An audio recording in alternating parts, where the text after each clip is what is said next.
नमोबुद्धाय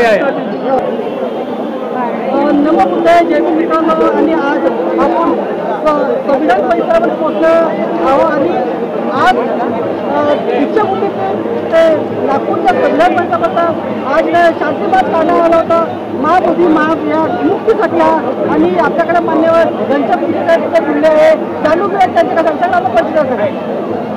मी घनश्याम फुसे समता सैनिक दलाचा प्रमुख आहे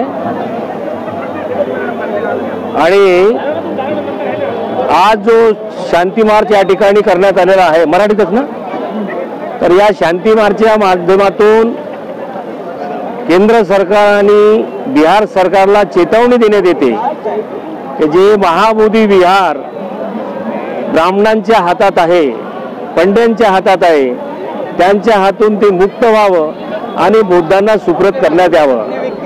ही लढाई फार जुनी आहे.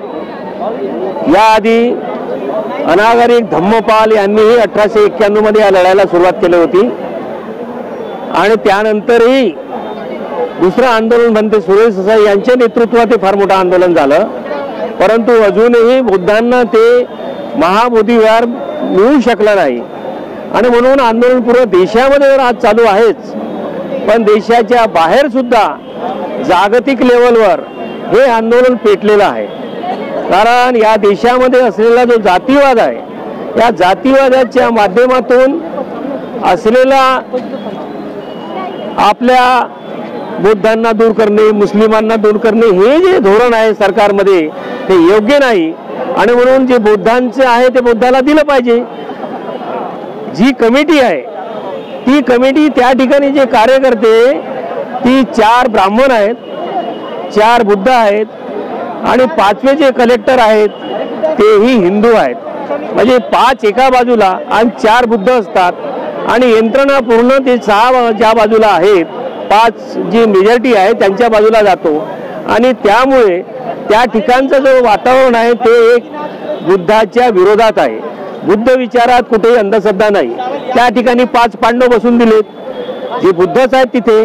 त्या ठिकाणी असलेले अनेक तंत्रमंत्राचे आणि त्या ठिकाणी ब्राह्मणाच्या हातून ते पिंडदान वगैरे या साऱ्या पूजा त्या ठिकाणी होऊन राहिल्या, हे फार वाईट आहे. अरे बुद्धाचं आहे, बुद्धाला वापस करा. मुस्लिमांचं असलं तर त्या ठिकाणी बुद्ध नाही आहे, ख्रिश्चनांचं असलं त्या ठिकाणी बुद्ध नाही आहे, इथे असलेल्या गुरुद्वारा असलं त्या ठिकाणी बुद्धाचं बुद्धाला का नाही? बुद्धाचं जे आहे बुद्धाला महाबोधी विहार ते मिळालं पाहिजे आणि म्हणून अनेक वर्षाची लढाई आज लढत असताना या लढाईनं आता पुढाकार घेऊन फार मोठं आंदोलन देशामध्ये चालू आहे. देशाच्या बाहेरचे भिक्षू, देशाच्या बाहेरचे लोक, अमेरिकेपासून तर जपानपासून सारे थायलंडपासून सारे लोक आज 5 तारखेला सम्राट अशोकांची जयंती आहे, त्या दिवशी बुद्धगयाला ते सर्व एकत्र होणार आहे आणि आम्ही सुद्धा समता सैनिक दलाच्या माध्यमातून आम्ही 5 तारखेला त्या सम्राट अशोक जयंतीच्या निमित्तानं त्या ठिकाणी जात आहोत. शेकडोना आपले समता सैनिक दलाचे कार्यकर्ते उद्या दीक्षाभूमी प्रयाण करतील आणि त्या आंदोलनामध्ये सहभागी होतील. प्रश्न हा आहे की एखादी गोष्ट जातीच्या नावावर दुरावणे. या ठिकाणी दीक्षाभूमीला मोदी साहेब आले, त्यांना निवेदन देण्यात आलं, पण त्यांनी बोलायला पाहिजे होतं की बाबा यावर मी विचार करतो. त्यांनी फक्त पत्र आपल्याजवळ ठेवलं, बोलले काही नाही.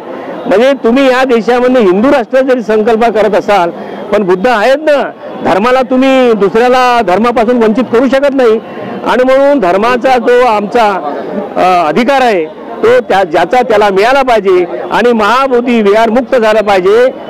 1949 जे ऍक्ट आहे BT ऍक्ट ही रद्द झाली पाहिजे. यासाठी संघर्ष चालू आहे आणि त्या ठिकाणी ते वेगवेगळ्या असलेले ब्राह्मण ती संघटना त्या ठिकाणी मोठ्या संख्येने उभी होत आहे. तर ही फार धोका आहे. म्हणून आमचा अधिकार जो आहे बुद्धांचा अधिकार तो बुद्धाला मिळाला पाहिजे. आमचं बुद्धाचं जगात आज देशाचं नाव अजरामर असेल तर बुद्धामुळे आहे. सम्राट अशोकासारख्यांनी पूर्ण जगामध्ये बुद्ध पेरलेला आहे. मोठ्या संख्येने अनेक देश जगात आहेत आणि एवढं सर्व असताना एक इंटरनॅशनल लेवलचं एक जागतिक लेवलच्या स्थळाला बुद्ध स्थळाला जिथे ज्ञानप्राप्ती झाली बुद्धाला, जे जगामध्ये पसरलं, त्याला नाकारण्याचं काम या देशामध्ये केलं जात असेल यापेक्षा वाईट आपल्याला विचार करता येणार नाही. इतकं भयानक आहे. हा जो आंदोलन आहे हा देशातून निघाला विदेशापर्यंत पोहोचला. अमेरिकेसारखा आणि इंग्लंडसारख्या या देशामध्ये सुद्धा हा आंदोलन ताकदीने वाढत आहे. तुम्ही का सांगायचं? म्हणूनच मी सांगत आहो की देशाच्या बाहेर म्हणजे अमेरिका असो, जापान असो, थायलंड असो, सारे भिक्षू 5 तारखेला पोहोचून राहिले. हजारोच्या म्हणजे लाखोच्या संख्येनं त्या ठिकाणी लोक येणार आहेत आणि म्हणून देशाच्या बाहेर वातावरण आता पेटलेलं आहे. त्यांनाही माहित आहे भारतामध्ये बुद्ध सांगितलं, पण इथलेच जे आहेत जातीवादी ते बुद्धाला मानायला तयार नाही, विशेषतः सरकार मानायला तयार नाही. आणि म्हणून सरकारने ते मान्यता दिली पाहिजे अशी अपेक्षा घेऊन हे आंदोलन आज नागपूरमध्ये हे शांती मार्च इतका यशस्वी झालेला आहे की समाज एक संघ आलेला आहे आणि या निमित्ताने समाज एक संघ होण्याची प्रक्रिया आमची सुरू झालेली आहे.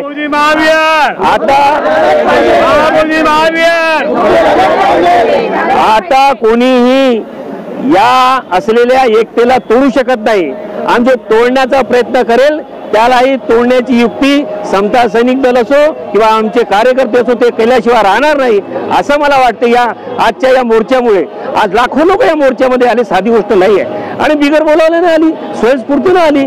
म्हणजे याचाच अर्थ असा आहे की या महाराष्ट्रामध्ये नागपूर हे असं आहे की एकदा सुरू झाली लढाई येथून तर ती लढाई जिंकल्याशिवाय राहत नाही, हा इतिहास आहे आणि म्हणून ही लढाई आपण जिंकू.